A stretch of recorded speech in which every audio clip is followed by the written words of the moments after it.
we also have to look internally at our organizations. And that means that the DI efforts really have to start with the leadership in that organization. For example, in our organization, the CEO was the one who, in 2020, he called for the establishment of a diversity and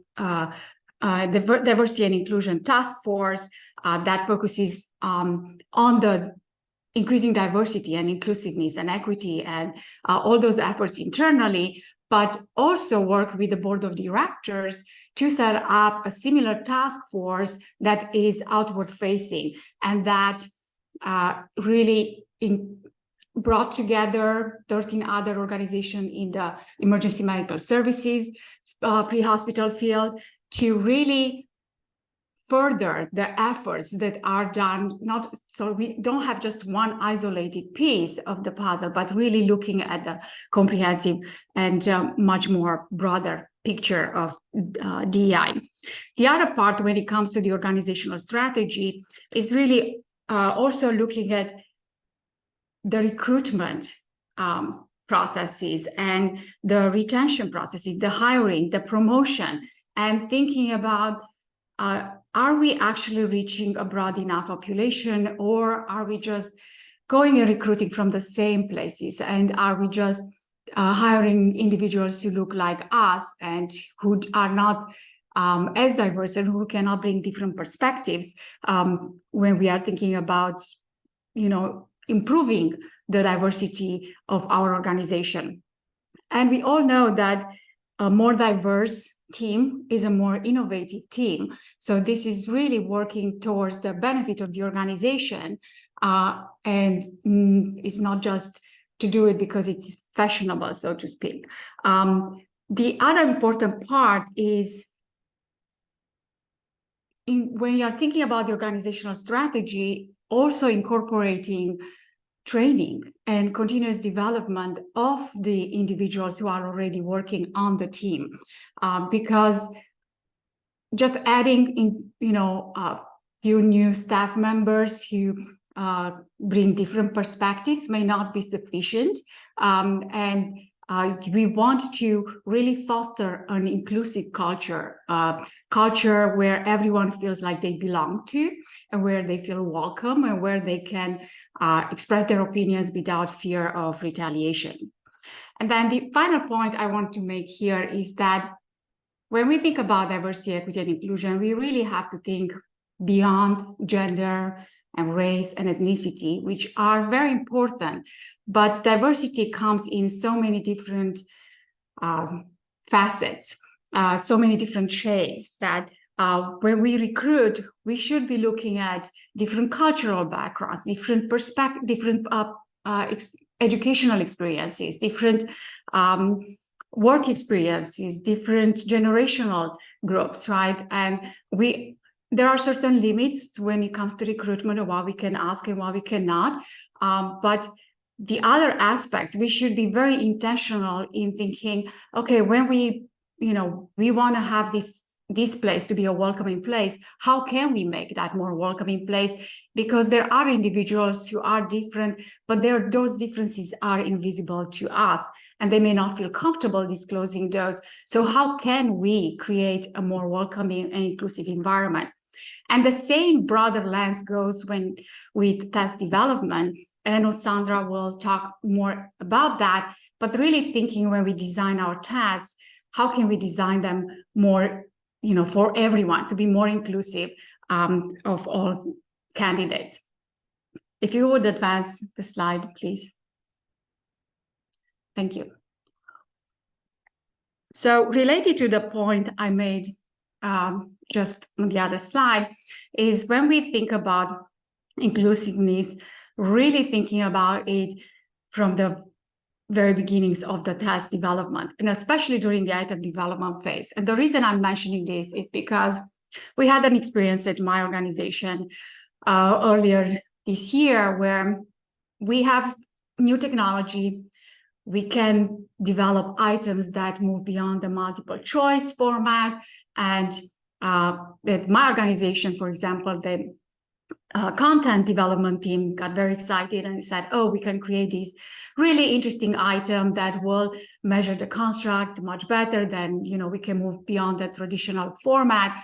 And they gave me a demo, and it looked very nice. And I said, so if someone cannot manipulate a mouse and they will have to use a keyboard shortcut, will they be able to do that? And they were like, well, we don't really know. So they went back, they investigated, and then discovered that there were no keyboard shortcuts that would have allowed a candidate to answer that item. So that was a very important learning moment for the team, because now every time they talk about introducing a new item type or measuring a construct differently, one of the questions is, how can we do this in a way that is as inclusive as possible? And if someone requires special accommodations, can we provide those special accommodations? So in the case of my team, they went back and they said, well, there are other item types that can be used to measure these contracts equally well without requiring someone to have to do a lot of manipulation with the mouse or not being able to answer this item actually the way it was designed. So that's very important. It goes to that intentionality to really think through every step of the process in much more broader terms. And this ties into the next point. When we think about our tests, especially high-stakes tests, security is a major concern, right? Test security, we are a high-stakes testing organization. We do value test security a lot, but that has to be balanced with the accommodations we have to offer. And one of the things that I would say it's important is that we regularly review what are our requirements for special accommodations. What can we do? Can we offer something more than we've done in the past without compromising the security of our test? And then final point here is that AI has been the buzz toy of the year. And AI is here to stay and will become more prevalent and will become part of the work that we are doing. It has already infiltrated the work we are doing, but it will become even more part of what we do. So really thinking about the fact that AI is designed by humans. Humans have implicit biases that carry over, right? The data that feeds into AI to train the AIs has implicit biases in it. So just thinking we'll use this tool, but it's very important for us to be aware of the fact that there may be biases inherent in these tools, and that the outcome of those and the way we use them may promote further bias, or we have an opportunity to really use it to promote equity and inclusion. Next slide, please. And I would be amiss if I would not talk about differential item functioning, because I'm a psychometrician, and of course, as psychometricians, everyone knows that in grad school, when we are taking courses, we are always taught that the items, right, we always have to make sure the items function the same for all individuals who are of equal ability level. So differential item functioning analysis, while they should be part of the regular process of the test development and assessment, right, and for us to identify, is a test functioning equally for, all test takers who have the same ability level or not. I don't think my experience has been that certification organizations have not always seen this as a top priority, so to speak. And at least from my organization, sometimes if we had to allocate resources, this was one of those things that was, well, yeah, it's important, but not quite as important, and it would not have as many resources allocated to it. But this is a very important part of the test development and test evaluation of the quality of that test, because this is where we can identify whether there are items that may measure the construct that we want differently for individuals who have the same ability but who belong to different groups. And we want to make sure that that difference is not due to characteristics that are specific to the groups, right? And that we do not unintentionally have a test that is unfair to certain individuals just because of their group belonging. And traditionally, we look at gender or race and ethnicity for this DIF analysis because of the data limitations. But an important step after the analyses are done and you identify, oh, we have this many items who seem to be functioning differently for men versus women, the next step is to really have a bias review panel of subject matter experts who review these items, who can look at them and see, is there something in the language that is used for these items? Are there words that could be seen as, you know, offensive by one group, or that are really unfamiliar, or that may have a different meaning for a group of candidates than what it was intended. And the other important part here is to really educate subject matter experts, and more than just the subject matter experts on this panel, but also to educate the board of directors and staff about the difference between differential item functioning and bias, because DIF is a statistical measure. This is just telling you that the item functions differently, and it might imply a bias, but it does not mean necessarily that an item is biased. And that's, in my experience, that has been a oftentimes I've seen individuals say, oh, the item has DIF, therefore is biased. And that's not necessarily the case. An item may exhibit a differential item functioning without necessarily being biased. And that's a decision that at that point, the psychometricians, along with the content developers, have to make a decision about the item.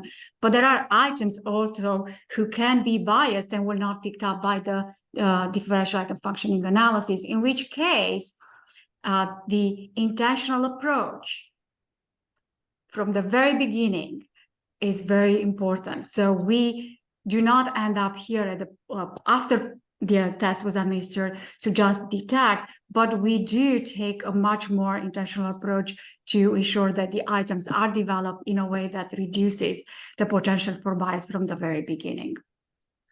Thank you. Thank you, Mihaela. Frank is our second presenter. I'll turn that over to you, Frank.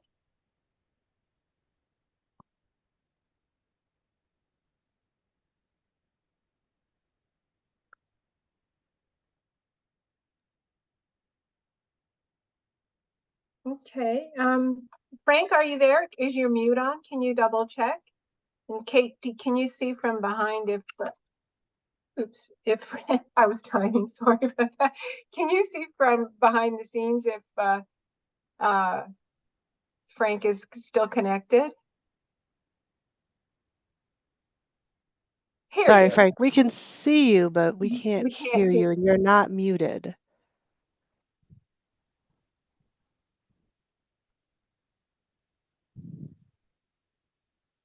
Nope. We'll give him a minute. So our morning for technology challenges, huh?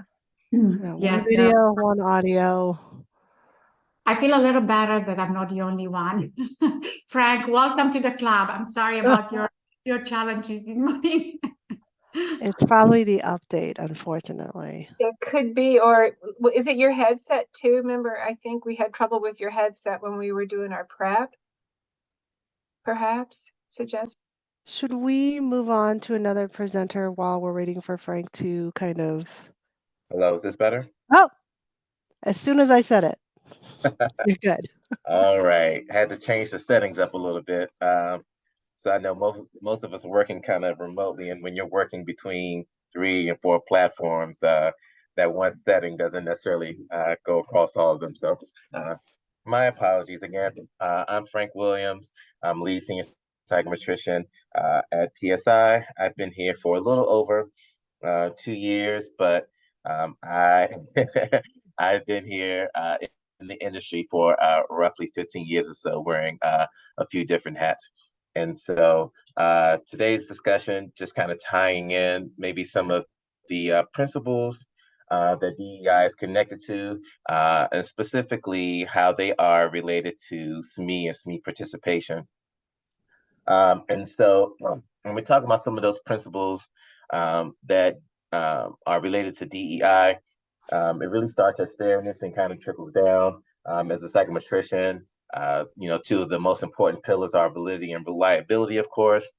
And then it all comes together with legal defensibility. So getting back to fairness, we wanted to a test is said to be fair, or an item is said to be fair if it's free from bias.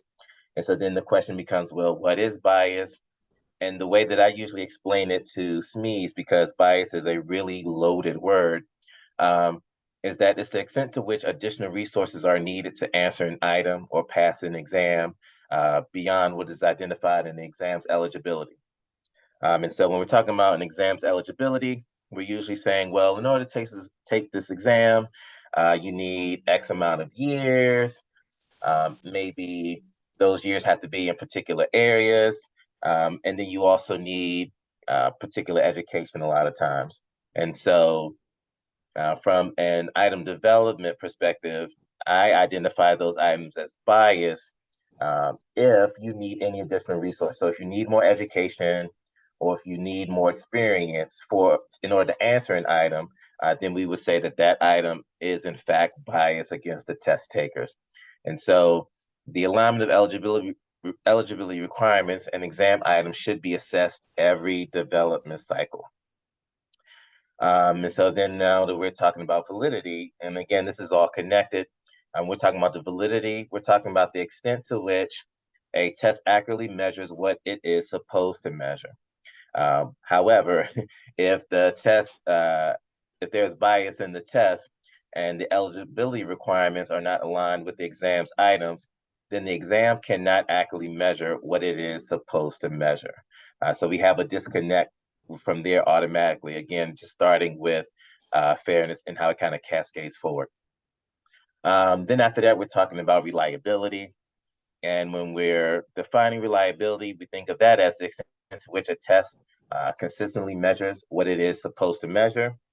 And so if an exam is measuring different things for different people, because again, it's responding differently to different groups, then there's a lack of validity and fairness, and it cannot consistently measure what it is supposed to measure. So again, fairness, then validity and reliability. And again, it all comes together with legal defensibility, which is the extent to which exams are reliable, they are valid, and are fair through evidential documentation, which is a really, really clear point.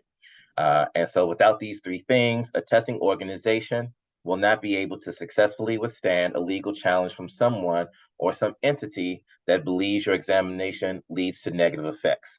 And so for some individuals, hopefully no one on this call, who believe that there aren't any real consequences because of a lack of diversity, then this is definitely where kind of like the rubber meets the road in terms of legal defensibility. Next slide.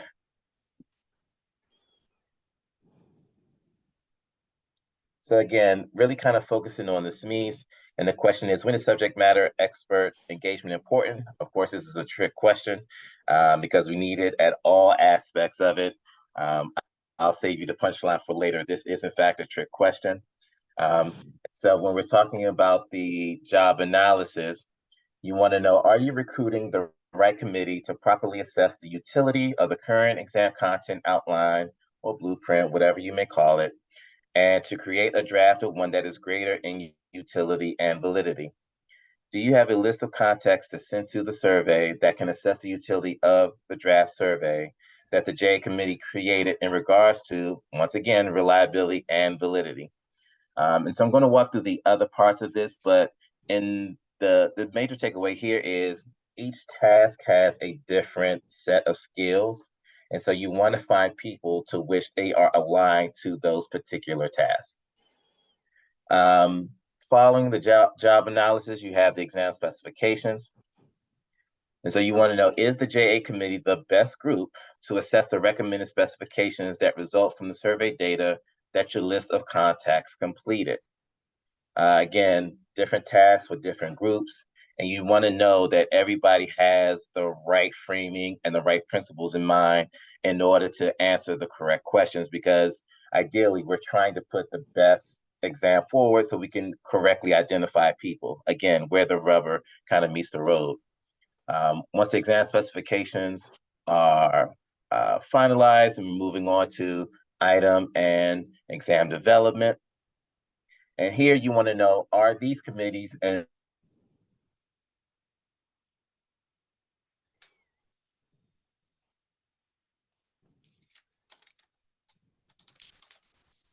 Frank, if you can hear us, you froze.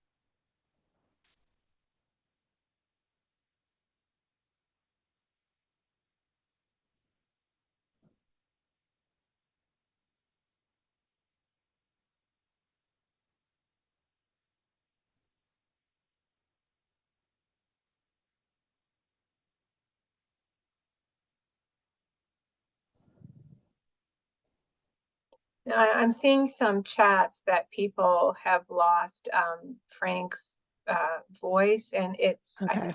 everybody. He signed out. I think he's gonna He'll come sign All out. right, let's move. Yeah. all right, I He's think back. Oh, he's wait. back. Just need to Oh, say my something. apologies. My apologies. I think I was at the item and exam development portion of it. And I think what I was saying here was just knowing that those who are the most creative might not necessarily be those who you want at the job analysis because of the different tasks. So typically for the job analysis, these might be your more expert individuals who have a good knowledge of the field. But in terms of creativity, that might not necessarily be them. Not that they have to be different, but they might not necessarily be the same. Then following the item and exam development, you're then moving on to the standard setting, where you want the committee members to accurately identify what we typically call the minimally competent practitioner group in order to identify an appropriate cut score. And so we want to know, do they know the makeup of this group? So many times we're in the standard setting, and again, they're people with a great expertise, but they aren't necessarily connected with the people that we're really trying to get at, which is, again, the minimally competent practitioner. And then after that, we move on to item and exam performance, where you want these individuals in the cycle that can apply additional context to the data. And so, yes, I, as a psychometrician, I do know the stats, but I do need to rely on the SMEs to be able to offer the stats a little bit more context. One example of that might be passing rate, which is a hot button topic at all times. And so again, the psychometrician can tell you what's going on statistically, but we do need SMEs to tell us kind of like what's happening behind the scenes. So again, at every task, there's a different set of skills and knowledge and background. You want to make sure that you have the right people for it. And we kind of move on to the next one, which will kind of talk to it more about why that's so important. And so what practices negatively impact DEI? So we were just talking about the SMEs and their place in the development cycle. And so even if you have different groups and you're using the same SMEs year after year after year, you're likely not optimizing on perspective and backgrounds and things of that nature. It's just a numbers game. And unfortunately, there are some groups, and this is by no fault of their own, they're just smaller companies with less resources. Sometimes they're using the same group for all of the same activities, which is making the lack of perspective that much worse. And again, we know that everyone can't know everything, which is why you need to expand your committee groups as much as possible. In terms of confounding expertise in the job role with expertise representing all persons in the profession, again, this is usually an issue when we're dealing with smaller groups. And so you might have access to that one guru in the field who we generally may be the gatekeeper. However, that one person or those 2 or 3 people cannot know everything, cannot know everyone, and can't offer all perspectives needed for the exam development cycle. So to the extent that we can, we want to use different groups from year to year, even across groups within the same client. And actually, the 4th bullet, this kind of came up during our discussion prior to the panel. I was talking about the idea of using data. One issue that we see is a lot of people actually ignoring disaggregate data. And what, we kind of find that once again, sometimes this is just some groups having a lack of resources, whereas others take the perspective of, well, if I don't have the data and I don't analyze the data, then there can't be a problem with the data, which is an interesting rationale. And when you think about it just a little bit longer, it doesn't really solve the problem. Or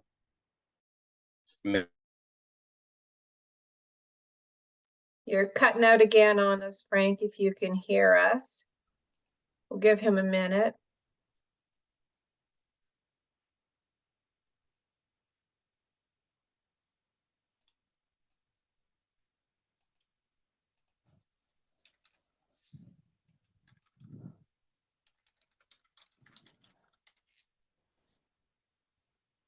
All right, I'm gonna say. oh, am I back now? You're back now. Oh man, I apologize, everyone. Okay, where did I leave off at? I think I was into disaggregating data. Yeah. You were saying, like, if people don't have the data, then they don't feel like they have to do anything with it. That's where you faded out. All right, I'm probably was pretty done with that point, so I'll move on to the next one. So in addition to ignoring the disaggregate data, or really the quantitative data, people sometimes ignore the qualitative differences. And so a lot of people may take the perspective that we're all the same, and that the demographic data, we don't need to collect the demographic data because it doesn't really matter, which is really, again, ignoring where we all come from and how that affects us on a day-to-day basis. And that's, before and after the testing experience. As a psychometrician, I'm always defending standardized testing for one reason or another. And part of that is a lot of people ignoring that we are all different and we all have been affected by various things at different points in life. And so we want to make sure that when people come into the test, that we are taking those differences into consideration, because those differences can be significant. Next slide.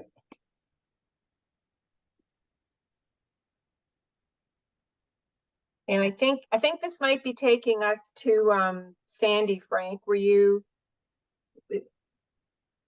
I had one more slide, but I can save that for the discussion for later. The content to us, and then we'll catch up with it in discussion. Sorry about that. No, not a problem. And that may have been an issue that where it just didn't go through when I sent it in. So my apologies for that. But in that last slide, I'm just talking really more so about how psychometricians can help themselves. And one of those main bullets really is just how we communicate those things to people. For instance, again, I mentioned earlier how loaded the word bias is. And so there is statistical bias, and then there's discriminatory bias. But to the lay person, it's all the same. And unfortunately, if the psychometrician isn't there to correctly define what those things mean, then those people who aren't as knowledgeable can have the incorrect impression of what's happening with the development cycle. And so, for instance, when I'm talking to a lot of people, they think that when they hear the word bias and they see that there are subgroup differences, whether we're talking about ethnicity, gender, or anything, they then walk away thinking that test developers and psychometricians are somehow artificially inflating bias into the exams. And so I just think that not just psychometricians, but those that are involved in the exam development process, we need to do a better job about communicating to others, and as it was previously stated, training others. Okay, well, Frank, thank you so much, and I'm so glad you were able to come back in and manage the technology. Incredibly great content. Sandy is going to talk to us next. Are you ready? Yes, ma'am. To avoid angering the tech gods, I'm going to turn off my video because we don't have a good track record this morning of lag. So I'm going to turn off the video and see if that helps. Let me know if you get lag. And Frank, maybe I'll get some of your slides in mine. And that way you get better slides anyway, so it's okay. So I'd like to talk a little bit about how neurodiversity can impact candidate success, right? If they cannot manage the interface, they can't show us what they know, their knowledge, skills, and abilities, because they're mastering the interface instead. And during a recent presentation, somebody suggested that folks in the certification vertical, that area, we tend to have what's called test survivor bias, which means that we've taken tests a lot. And so we know how to work with the interface. We know how to work with the practices. Not too long ago, I encountered someone who had never taken a multiple choice exam. It seems self-evident. I mean, my gosh, who could not have such a thing? And yet there you are. And so programs put a lot of thought, right, into, they put the effort, the resources into fairness in testing. But accommodations, giving people extra time, alt text, those sort of things are the bare minimum. And so when we work with neurodiverse populations, there are a lot of things that get in the way of success. And some of those things are easy to fix. Other things are a little more challenging. And there's always, I think, Mihaela, didn't you point out that there, or maybe it was Frank, that there is a real tension between test security and ways that we can make the test more open to a broader population, right? I know, Mihaela, you did mention that we need that broad perspective when it comes to DEI. So first off, what does neurodiverse mean? Lots of terms are bandied about when it comes to that. Generally, it means that there are brains that either develop differently or process the information and external stimuli around their environments in ways that diverge significantly from what we think of as the typical way of reasoning. It kind of, and that sounds certainly like a tautology to some degree, right? It is what it isn't. Nevertheless, what it is the idea that people experience and interact with the world around them in ways that are very different. That doesn't mean one is right or wrong. What it does mean is that when we build a test for a certain neurotypical population, we leave a lot of people out. So things that might come up in that way. People with dyspraxia, for example, they may have difficulty with hand-eye coordination or physical coordination. What does this mean? They may have difficulty handwriting or typing, physical things.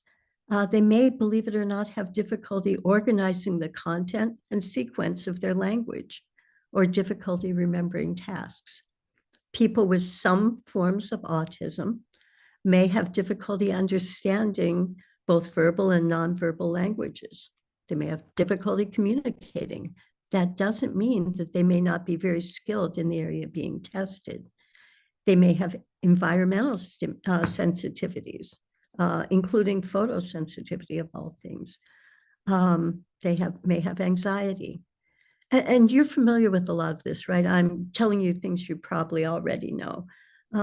People with dyslexia may have difficulty comprehending the written word on the page, not because they can't do the task you've asked them to do, but because the language gets in the way. Tourette's syndrome, people often don't think of Tourette's as a neurodiversity issue.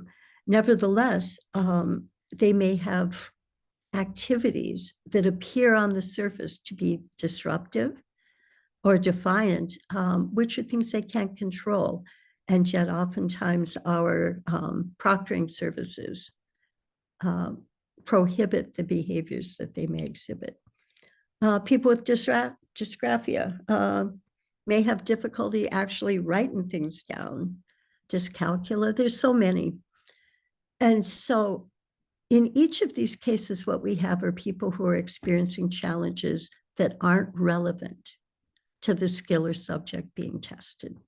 And there are a lot of ways that we can approach this. And I'm sure that for a lot of folk on the call today are thinking, well, hey, I understand ADA. I understand that I need to give people accommodations, etc.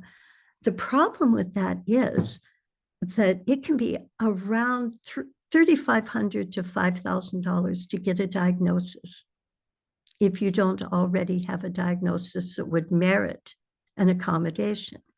So anything we can do on the front end to not have candidates have to ask for an accommodation may help people who have challenges, because financially alone, let alone the time and trouble it takes to get that accommodation, is an issue.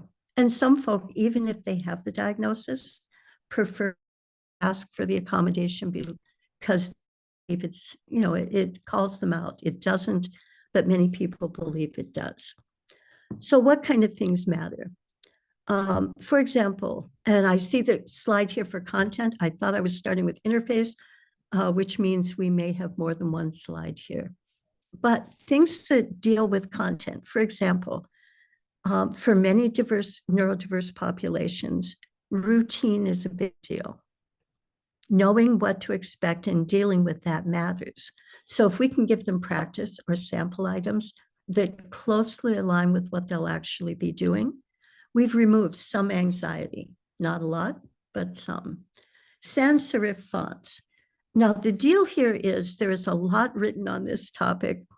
Sans serif, that means that the small terminuses or the small bumps at the end of fonts may create a difficulty for some readers.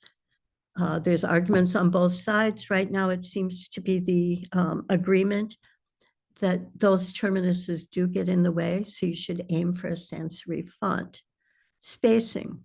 It actually matters how you space. Justified text is very, very hard for some neurodiverse populations.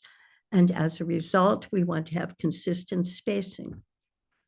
Capitalization, and you can read, I hate to read down the whole list. I can explain some of them.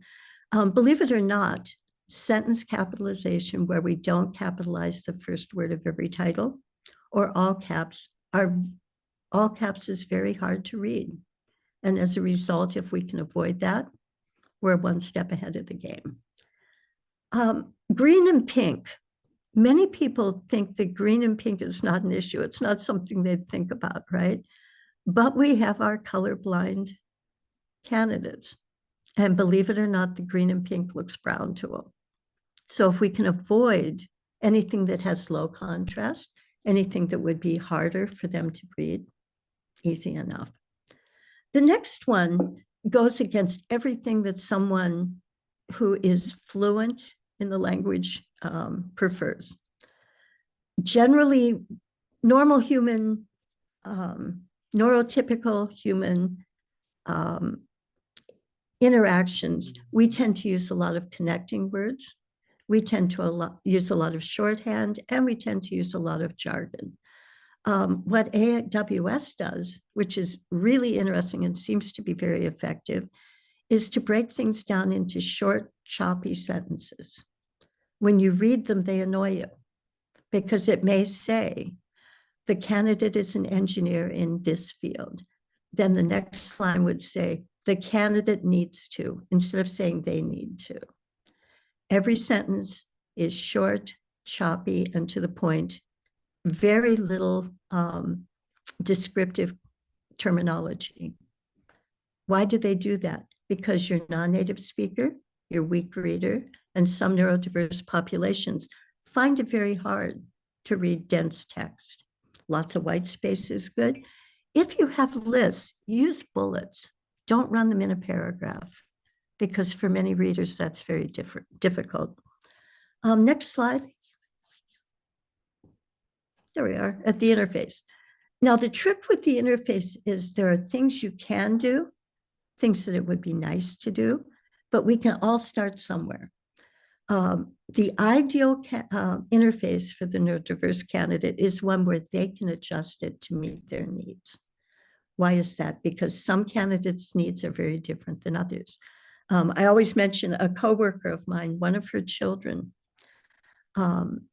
was running, we asked one of her children to run through our test pretty regularly as one of our DEI checkers as they go through. He can't take the little clock up in the right-hand corner.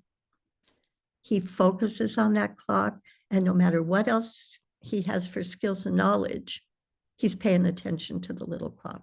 If he can remove that for him, that's a bonus. And yet there are candidates who need that time, right? They're anxious, they have anxiety, and for them, that's important. So the ideal interface is one where they can make modifications. But if they can't, there are things we can still do.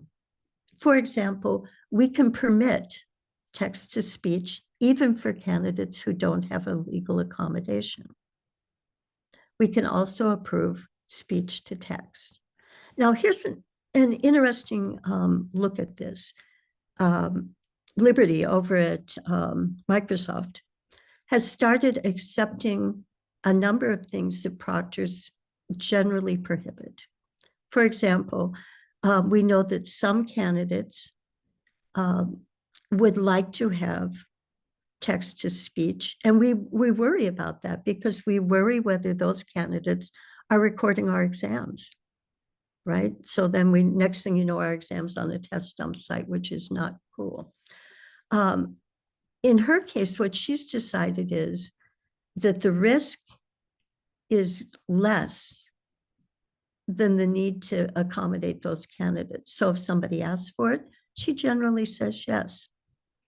Interestingly enough, she also approves accommodations on less than full diagnosis in many instances.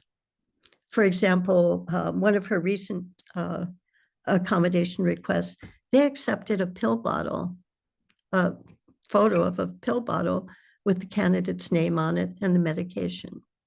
Okay, did they have a legal accommodation? No, but the thing they asked for wouldn't disadvantage other candidates. It would just help them. So she went ahead and agreed to it anyway. Clear instructions. The clear instructions, I'm sure everyone on this call thinks that right now we have very clear instructions for our exams, right? But we recently had one of our sensitivity readers point out that select one matters, right? We tell candidates, if it's more than one option, we say select two or select, I hope you don't use select all that apply, but you may. But we find that there are some candidates who actually need select one after all multiple choice items where there's only one option. Why? For them, that's a matter of consistency, and they're very more comfortable with it. And if we can go ahead. Environment. Now, this one's a beast, and it's a beast for a lot of reasons. Generally, when we talk to candidates, we say, during the exam, you may not speak out loud, right? We want them to be quiet. We certainly don't want them to record our exams. Nevertheless, there are some candidates who truly need to process auditorily. The only way they can figure out what's being asked is to say it out loud and hear it. And so for those, we can make some accommodations to let them speak out loud. Some candidates mumble or hum. interestingly enough, quite often proctoring requires that the candidate keep their eyes on the screen at all times. And yet we know that many people, when they're processing information, look up. And so then the proctor stops them, says, sorry, you've got a violation. And the problem with that is we've now broken their train of thought. We've given them something to worry about. They've now been called out for no reason. It may be simply that they needed to look in that direction to process the information. Other things to consider there. In your environment, you may have instructions both written and oral, which is fairly common nowadays. Isolation, if you've got a testing center, being able to provide a place where people can be on their own matters for many. Providing headphones for those who absolutely cannot focus when there's noise about. And even things like larger desks. Believe it or not, we heard recently about one testing center. Someone showed up in a fairly large motorized wheelchair, and they couldn't get to the desk to take the test. Each one of those is a bar to success that's really unnecessary in all kinds of ways. An interesting thing when it comes to environment too is taking breaks, right? Because the fact of the matter is we don't want the candidate processing the information, going out, looking it up, and then coming back in and answering the question. We want them in their seat taking the exam. Nevertheless, there are a number of folk who find that very challenging. They may need to use the facilities more than once. They may need some time to collect themselves, come back and test. What we're seeing is that with a number of organizations, I know Better Cloud's doing it, Okta was doing it, Microsoft's doing it, I know HP, is for many exams providing take your own breaks. Anytime you want to take a break, you may do so with the understanding, in many cases, it will not extend your exam. So you're taking the break as part of the time for your exam. But also you cannot go back to any item that you have seen when you come back from the break. So you wrap up a section and then you move on. Oftentimes we're finding that provides some real benefit for many candidates. And so I guess to wrap up my session, my theme is accommodations are great, but there's so much more we can do before we get to the point where someone has to ask for one. And I'll turn it back to you. Thank you so much, Sandy. Okay, Mark, are you ready to proceed? I am. Thanks, Christine, and good morning, everybody. So we've heard some really good information so far, and I think the focus of this overall discussion has really been talking about how there might be a necessary shift potentially from just focusing on representation and really trying to look at the importance of inclusion. And I think I'm going to spend a couple of minutes talking about how we've heard that this shift may make sense from a practical perspective, but now, given sort of some recent legal trends, how it actually also might make sense from a legal perspective. So you can go to the next slide.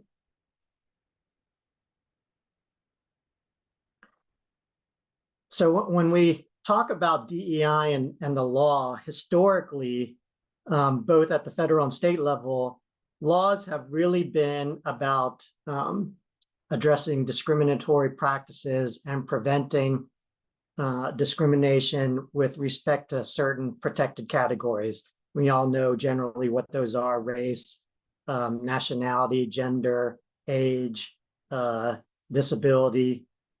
And this, is at both the federal and state level. Here I have some of the federal acts. There's also similar acts that mirror these types of protections at the state level. But recently, I would say within the last 5 years, there's really been a focus both at the federal and state level on DE&I specifically as a concept. So, you know, in the last few years in California, there were laws enacted to require representation on boards. So first there was the act. It was Assembly Bill 826 that required boards to have at least one female director. And then later on, Assembly Bill 979, which required at least 1 to 3 directors from underrepresented groups. These laws actually have been struck down, these California laws, and I'm going to talk about that in a little bit more in just a second. But there's been sort of a focus on the first part of DE&I, which is diversity. There's been a specific focus at the federal and state level, and I wanted to talk a little bit about sort of what's happening with that. So if we can go to the next slide. So one of the areas previously that where the law did try and focus specifically on diversity and not just non-discrimination was this concept of affirmative action. So we all know that previously, before this ruling by the Supreme Court in Students for Fair Admissions versus Harvard and North Carolina, we knew that universities could consider race as a plus, right, to determining who they were going to admit to their college programs. And the court, I think one of the challenges for that particular practice was how Harvard actually was using it. So in general, private organizations have a lot of discretion when it comes to creating policy. And policy related to diversity has been sort of on the forefront of what colleges have been doing, and then us recently as credentialing organizations have been trying to do. We've been trying to figure out how to increase representation on the board. We've been trying to figure out how to increase representation in our candidate pools. We've been trying to figure out how to increase representation in our volunteer groups. But the problem is, how has that representation been translating into outcomes, right? And so if we look at, this is a chart from the Supreme Court's opinion, and it shows a snapshot of 10 years of Harvard's enactment of this policy. And one of the things that becomes immediately clear right away is that the representation from these 3 different categories, African Americans, Hispanics, and Asian Americans, they didn't differ over those 10 years more than maybe 1 to 2 percentage points from year to year. So initially, you know, in the ruling where the Supreme Court had allowed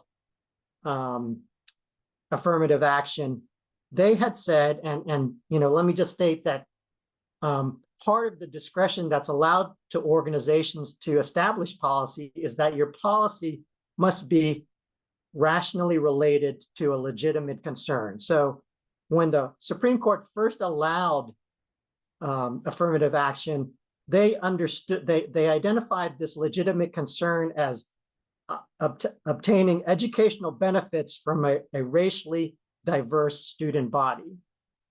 Okay, but if you look at what potentially was going on with Harvard's admissions process,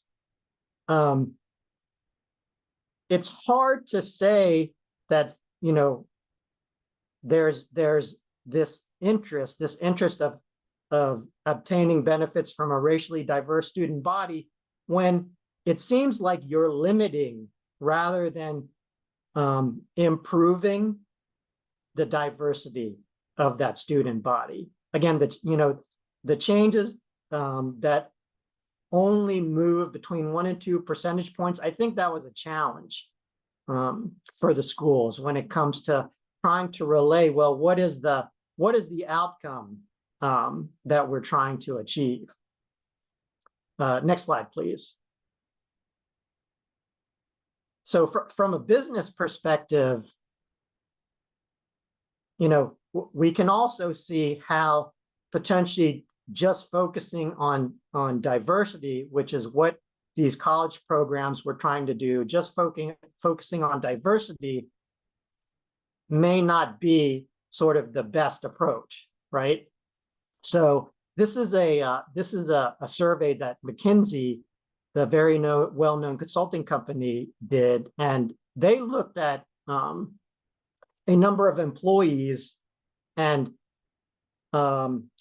try to establish their sentiment on the different components of diversity, equity, and inclusion.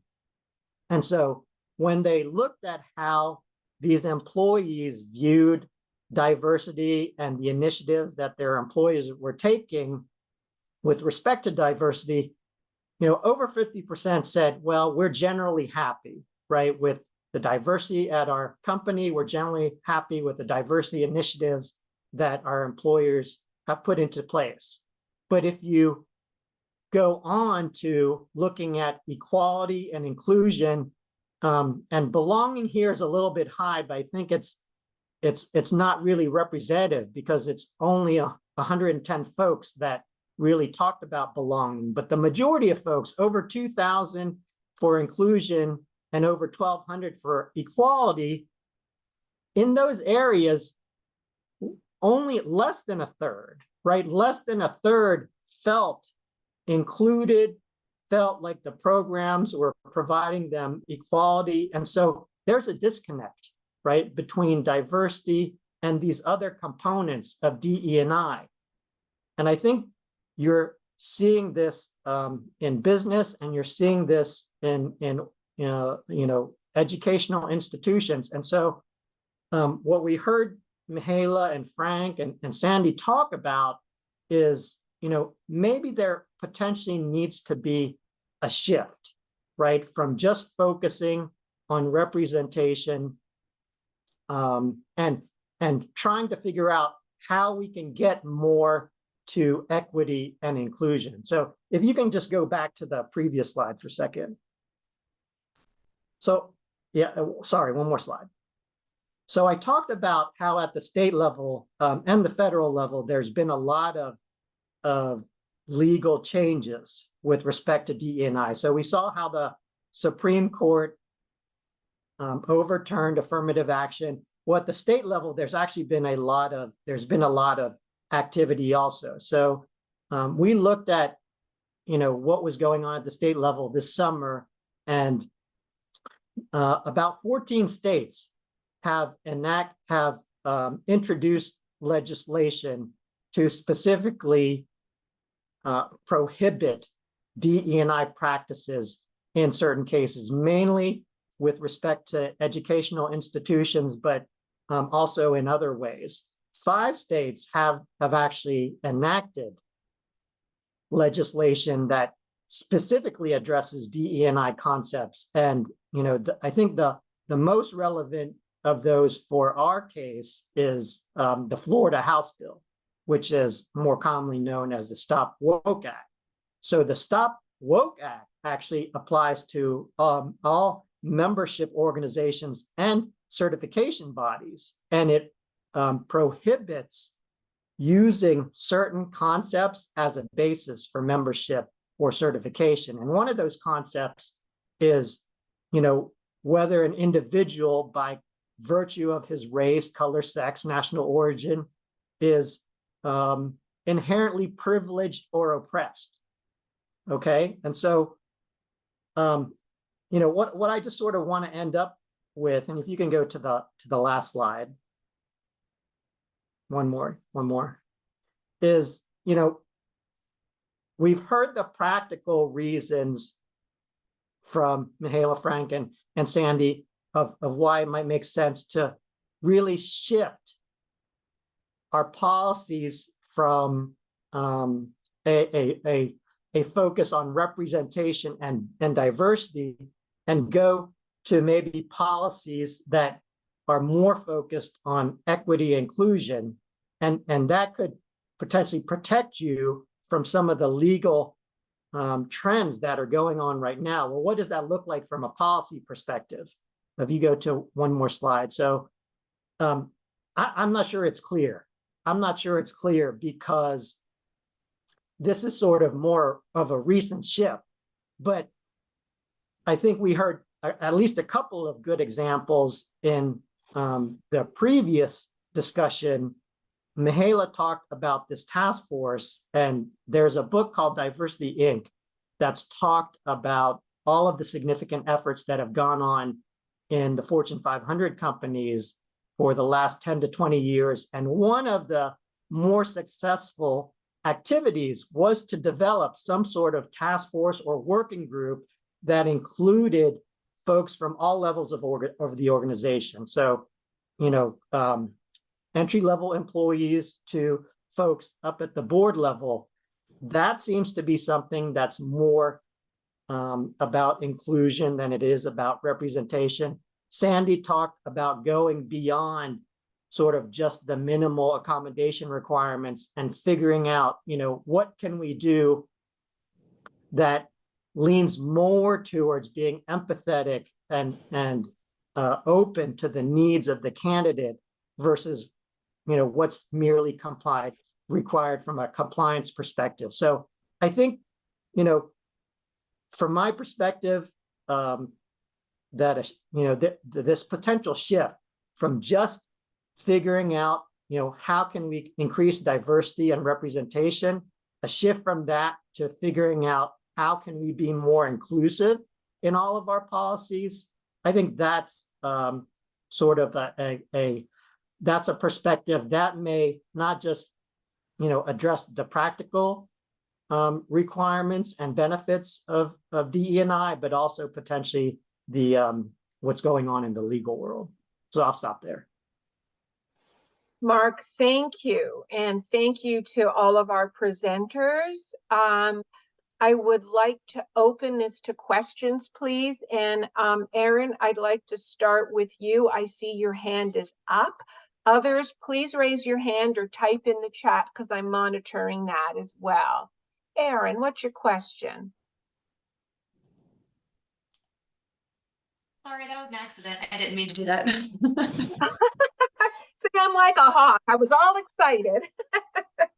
Anybody have any questions? Because I certainly do, and I'm happy to start out with a couple. Anybody? I'm not seeing anything in the chat here. So I've learned a lot during this session, and some of the content is very, very specific. Like, I'm not a psychometrician, but I learned about statistical bias and discriminatory bias, and Frank gave examples of that. I think it was your session, Sandy, where you talked about Microsoft implementing some kind of different practices to help candidates have a more fair, I guess, experience and access. And they were doing different things. And so my question for you and anybody, say if you decide to relax a quote unquote policy or relax a policy, examples of what's done, say, at the back end to mitigate risk. So if you permit the text to talk to text, whatever that is, I don't even know what that is, practice. I mean, is there something that you need to do, say, at the back end with the number of forms of your exam or how often you refresh your exam? I mean, are there things that your clients are doing that help balance that? Because I know that's always a primary concern. Right. So it depends on the company to some degree. The overall answer to that question is large item banks. I know that PSI was talking about using AI to create items, to expand item banks. Lots of companies are doing various things. Certainly item types that cannot be stolen. And obviously for Cavion, DOMC is one of our preferred item types, where literally it's impossible to steal that item. That helps a lot. I know that in the case you mentioned, the Microsoft lessening of their restrictions. For example, now they're letting children in the room, whereas before, and they may even let some adults in the room while you're testing, which is a step that some people may be very uncomfortable with.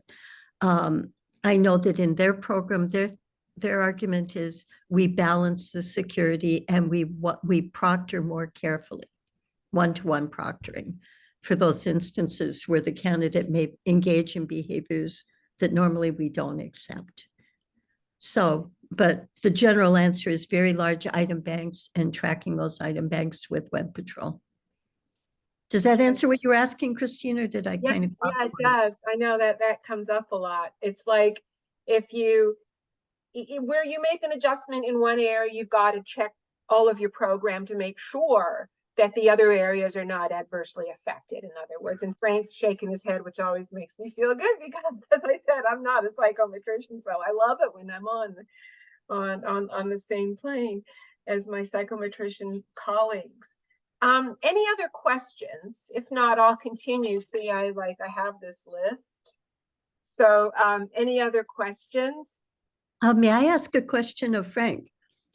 Okay, so Frank says, and by the way, I'm going to steal your definition of bias, but I'll give you credit for it and stuff, so that's cool. You mentioned the fact that we tend to conflate the idea of bias, statistical biases, with social biases. What word do we use instead? What's a good word instead? I mean, so you might want to just start with just saying subgroup differences, but then again, people still, I believe, will still extrapolate from subgroup differences to kind of discriminatory bias. And this is actually one of the reasons why some organizations decide not to go down the road of sharing demographic data, because they've actually seen the pushback from that.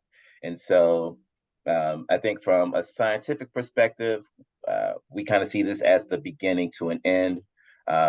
When we are trying to eliminate things like diff or other aspects like that, it has to start with data some way. Unfortunately, there is this idea that, again, so I talked about earlier how the layperson believes that, or some believe that exam developers artificially inflate exams with bias. And I think on the other end of that, you may actually have psychometricians or test developers or other stakeholders that believe in the power of intent. So because maybe I went to a particular training and because I'm acting in good faith, that must mean that the items can't be biased. And it's just simply not true. So much so that if you'll sit on, it was talked about earlier about sitting on a panel, a DEI panel, kind of looking at items to try to minimize them. We know that statistically, we may find